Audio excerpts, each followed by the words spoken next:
Welcome to the Authority File, the academic library podcast from Choice. Choice is a publishing division of the ACRL and the publisher of Choice Reviews and CC Advisor. This episode is brought to you by Credo.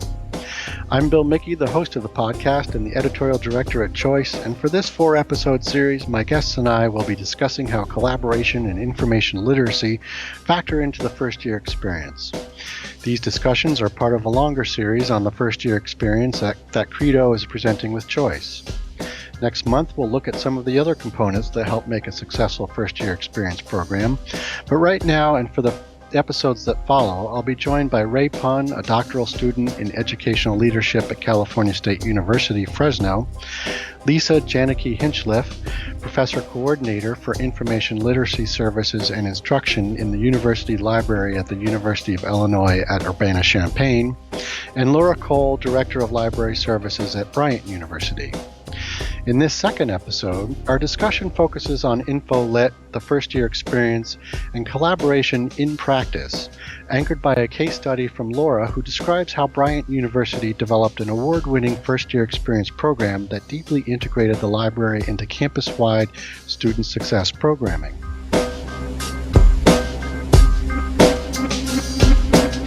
Okay, Laura, I understand that Bryant University took on a very interesting initiative to zero in on a few qualities or skills that define what it means to graduate with a Bryant education. And the library played a significant role in defining those skills and qualities. Could you tell us a little bit about what the program is and how the library got involved, and perhaps how you helped position the library to play such an important role? Yeah, absolutely. Bryant University is a smaller institution, and so one of the nice things about that size of our institution is that we get to know each other quite a bit on campus, and so when different initiatives begin, people are definitely looking for partners kind of across campus. And so in 2010, Bryant was taking a look at their gen ed curriculum, and the university really wanted to bring in other folks. So they looked to librarians, they looked to academic advisors, they looked to other academic support areas, and sort of brought us together to start rethinking about the way we had our gen ed curriculum set up.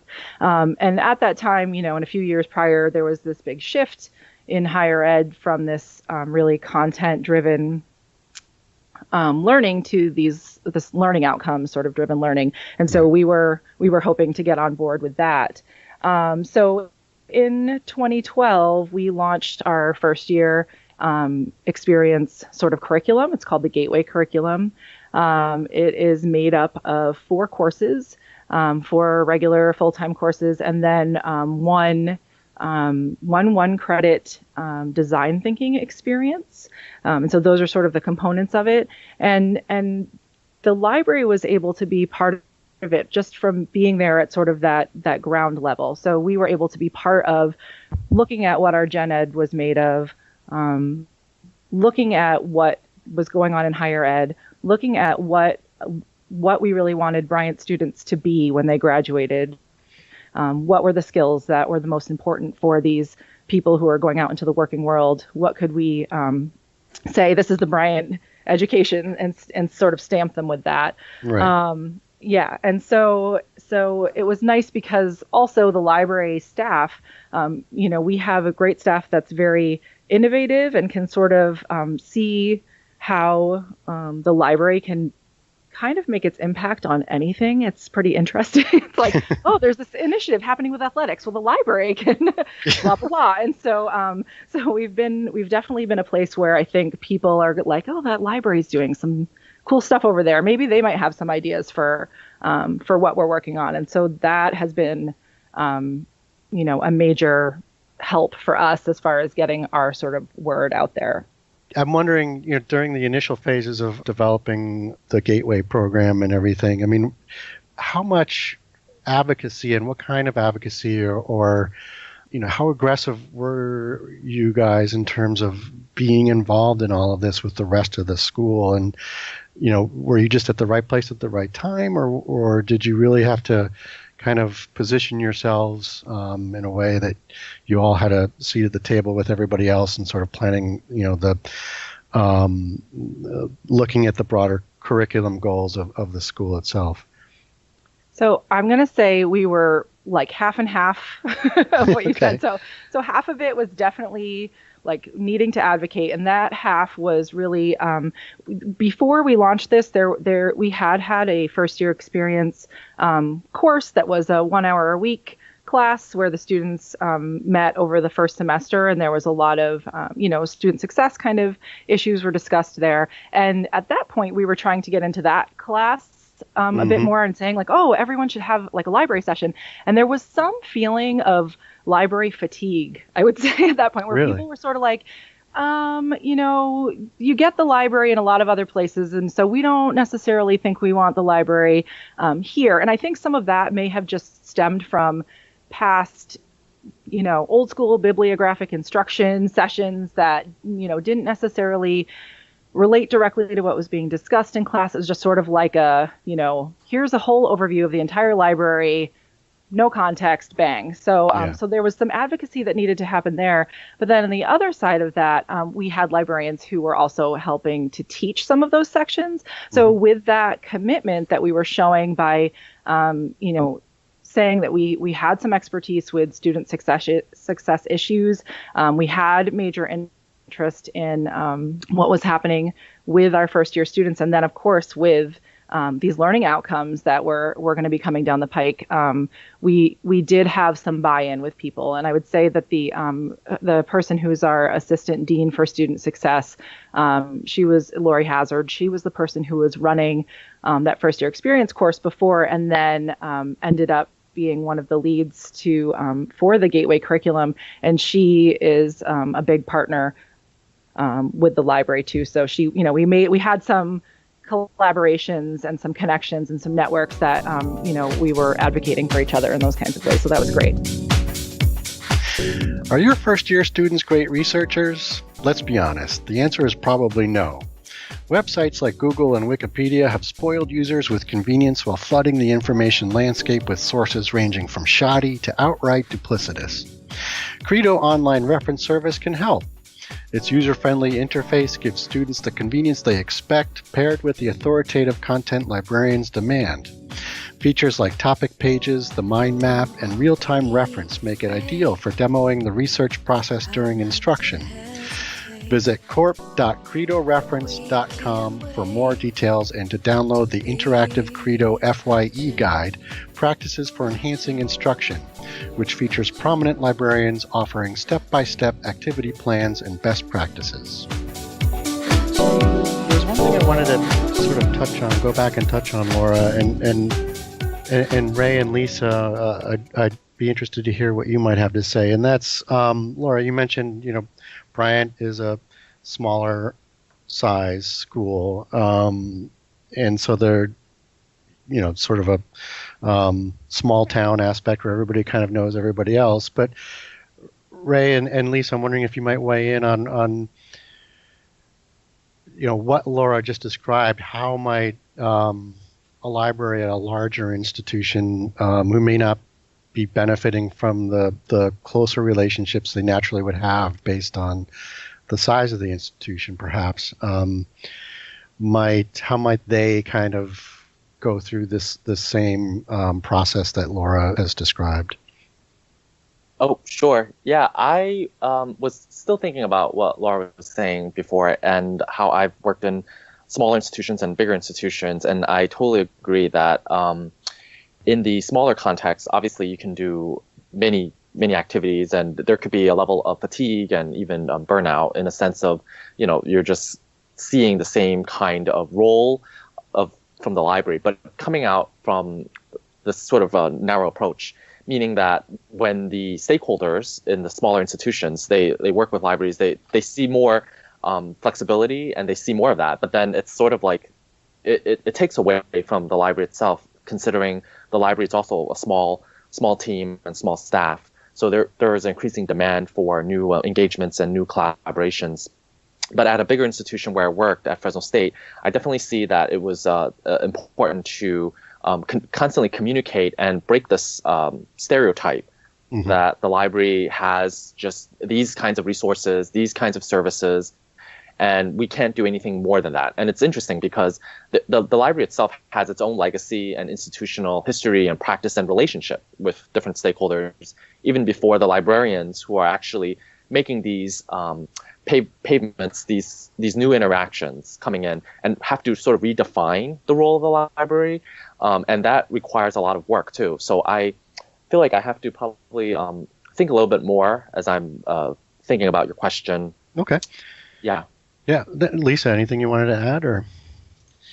Yeah, it's a really interesting thing because I think, it's often the case that we think about size as a dynamic, but I'd add to this what I hear, and in my own experience, librarians do have an advantage if they can leverage it, which is that ability to be in multiple spaces and places. And once you make those connections to, we're helping out with this program and that program and this program and that program, you have to get strategic, right? Because you can end up with it feeling like library fatigue, as was mentioned. But alternatively, you can create sort of a threading through, or a quilting, or weaving, choose your metaphor, where sort of the library is part of just the life of these programs. And I think that's really powerful. And one of the things I think I have found in my own career, regardless of size of institution, is the power of presence. So librarians volunteering to serve on these committees, and then honestly getting the work done. Because we all know in volunteer organizations, in many ways, whoever is producing has that strategic ability to shape the initiative. So I think this example at Bryant is just a fantastic case study of that. Yeah. So Laura, are you seeing parallels here with what Ray and Lisa are saying? Yeah, absolutely. Yeah. I would say Ray talking about breaking stereotypes was one thing. So that was where I was saying the library fatigue was for, folks outside of the library, and for us to be able to say, we're doing things differently now. The proof is in the pudding. Let us come and show you, and then let us partner and let us tell you how we can work together. And so that's where we started to see then the weaving of things like Lisa's talking about. So absolutely getting to, break those stereotypes and then kind of reinvent ourselves and be able to get that sort of linkage through, and definitely presence on committees and those kinds of things happening for sure. Right. It certainly does take a village. Like Lisa saying, and Laura, it takes everybody on board to really support each other and strategically support the library, and being a part of different committees and programs, and really being present and showing that the library is just not necessarily just ubiquitous or everywhere, but more like very supportive, engaging partner for all these activities. So Laura, part of the programming there is a summer bridge course that I think, if I'm correct, that incoming freshmen would take the summer before they start at Bryant. Can you tell us a little bit more about that and what that course is like, and the skills that it's having the incoming freshmen develop? Absolutely. So this course is actually a sort of direct product of this change in the Gen Ed curriculum. So because there was the first year experience course that had happened before, and then we were sort of moving all those student success components into the Gateway curriculum along with the other learning outcomes. Now we're looking at content, learning outcomes, and then adding student success components. We saw after the first year or so that there were some things that weren't being delivered to those first year students in a consistent way. We're asking a ton of our faculty to be able to do all of that. And so this was a collaboration between folks from academic affairs. The library at Bryant actually reports to information services. And so academic affairs folks, we had people from academic computing, and then folks from the library getting together and saying, it was the brainchild of Phil Lombardi, was the first person who said, there's a school that has students learn about Blackboard before they arrive on campus. And it was like this aha moment where we started to go, wait a minute, there's a lot of stuff that we could actually share with the students before they arrive on campus. And we spent a lot of time thinking really carefully about what those kinds of things could be without having to be, here on campus in the context of the campus. And so we focus on things like the shift from, communication with teachers in high school to how you deal with faculty members. We talk about joining a scholarly community and how you become part of the, conversation. We talk about, they do have a Blackboard section, getting to know Blackboard. The whole course is delivered through Blackboard. Mm-hmm. And then we have a library module, which was not there in the first or the second iteration, actually. But that did come later. So they get to know just a little, it's like a quick video of, friendly people in the library and how we can help. And then we actually have a first year information literacy assessment that we start there as well. And then academic undergraduate advising module, in later iterations, a student life module. So there's a lot of different pieces that go in there. And the students take it, it's launched to them August 1st. They have to complete it by the first day of classes. They bring a certificate of completion to one of their courses in the fall, and then it's worth a percentage of their grade for that semester to complete that course. Yeah. Okay. And it's great because it's open to them all year long. And what happens is, although they have to complete it, they can always go back and look at the resources. And additionally, the assistant dean for student success is the instructor, quote unquote, for that class. And so she messages to the students throughout the entire first year, hey, you might be feeling like this right now. Here are some strategies to try. You might have research papers coming up. Go see the library. So those kinds of things happen. So it's the bulk of the work for the students happens in August, but they can use it throughout their entire first year. So you mentioned the program is iterating and developing as you kind of look at, I guess you go through some assessment after each of the components are done. And I'm wondering how you are iterating on all of this, and are you including all of the faculty that have been involved along the way and other participants? And if so, how are you sort of navigating and managing that assessment period?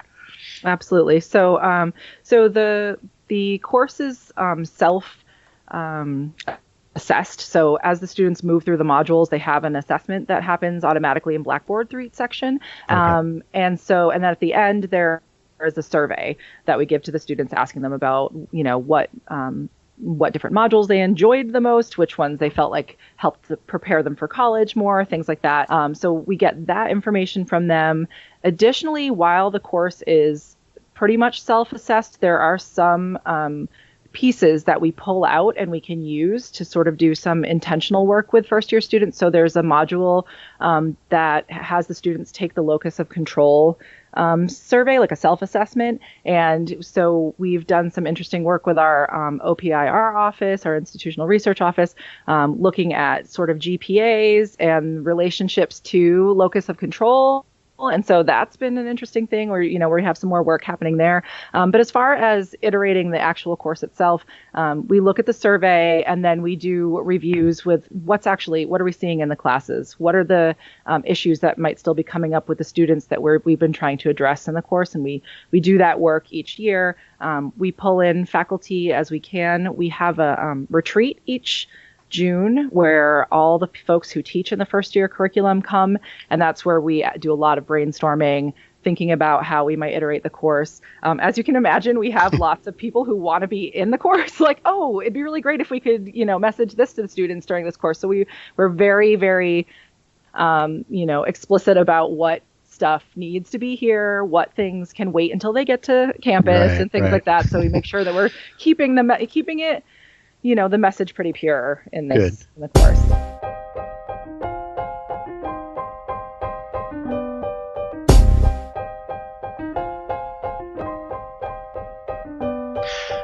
You just heard from Ray Pond, Lisa Janicki Hinchliffe, and Laura Cole.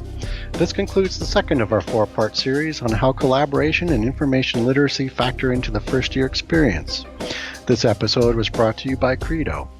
Be sure to join us for the next episode where my guests and I take a strategic look at collaboration, why it's such an important part of first-year experience programming, and how libraries can build sustainable models going forward. Really looking at holistically the library's role as being a key component, key collaborator in building support and enabling these kinds of opportunities and projects for faculty to support students. Find all of the episodes of The Authority File on your favorite podcast app or on our website, choice360.org. Just click on the librarianship drop-down. On choice360.org, you'll also find information on Choice's entire product platform, including Choice Reviews, CC Advisor, Choice Webinars, resources for college libraries, our white papers, and a whole lot more. A great way to keep up with the Authority File is to join the Choice Authority File Facebook group, which you can access via the Choice Reviews Facebook page. As a member of the group, you can give us feedback, suggest podcast participants, chat with other listeners, and submit new topic ideas. That's all for this week. Thanks for joining us.